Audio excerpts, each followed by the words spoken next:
એટલે ભૂખ લાગી કઈક મંગાવ તો સારી વાત હવે. હા ભાઈ વાત તો તારી સાચી છે, મને બહુ ભૂખ લાગી. હા ભાઈ કઈક મંગાવ. હાલો હવે બધાને ભૂખ લાગી ગઈ તો મંગાવી નાખી. વિસલા એક કામ કર, જા તું ઓર્ડર દેતો આવ. હા ભાઈ જાવું, પૈસા તો દે ભાઈ. એટલે પૈસા નું શું કરે ચાલે?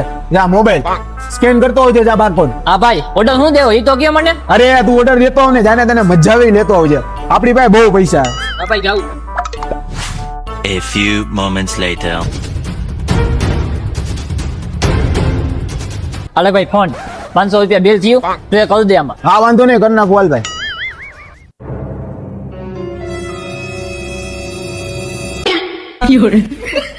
ઓ હે અકાઉન્ટમાં બેલેન્સ તો હે નહીં? એલા બેલેન્સ તો ઠીક, આ ખાવાનું નો રહેવા દીધું. કા ભાઈ તારી પાસે બહુ પૈસા હતા ને, મંગાવો જી બીજી વસ્તુ. તો ન મોટી મોટી ભેગતા હોય તો પછી મંગાવ ભાઈ. અરે ભાઈ તારી પાસે પૈસા તો નથી, હવે તું શું કરીશ? હવે હું એક કામ કરું, મેનેજર આરે જઈને વાત કરી લઉં, કઈક મેળ થતો હોય તો. અરે મેનેજર સાહેબ, એક પ્રોબ્લેમ પડી ગઈ છે. અમારાથી નાસ્તો થતા કરાઈ ગયો છે, પણ અમારી પાસે પૈસા નથી. તો કઈક વિચારો ને કઈક થાય એમ હોય તો. કાંઈ વાંધો નહીં ભાઈ. તો વિચારવામાં તો એવું છે કે જો પૈસા ન હોય તમારી પાસે તો આપણી પાસે એનાય રસ્તા છે. ડીશું ઘણી ઉટકવાની છે ને આટલા બધા ટેબલ સાફ કરવાના છે, મંડો સાફ કરવા.